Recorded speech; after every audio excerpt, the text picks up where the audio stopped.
మెదక్ జిల్లా మండల కేంద్రమైన కొల్చారంలోని జైన దిగంబర క్షేత్రం 23వ తీర్థంకరుడైన పార్శ్వనాథ స్వామి జైనాలయంలో ఇటీవల చతుర్మాస దీక్షలు నిర్వహించడానికి వచ్చిన ఆచార్య అంతర్మన 108 ప్రసన్న సాగర్ ముని మహారాజ్ పుట్టినరోజు వేడుకలను మంగళవారం ఘనంగా నిర్వహించారు.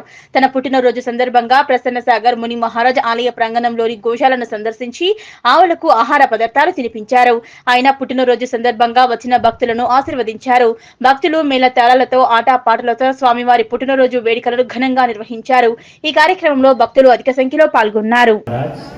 वहीं से निकल रहे थे, बोले पप्पू क्या कर रहे हो? बोले कुत्तों को डंडे मार रहा हूँ। अरे ये बहुत सताता है, कब तक डंडे मारोगे? अब तो तुम कर्मों को डंडे मारना, क्या तुम मेरे साथ चलोगे? हाँ हाँ चलो।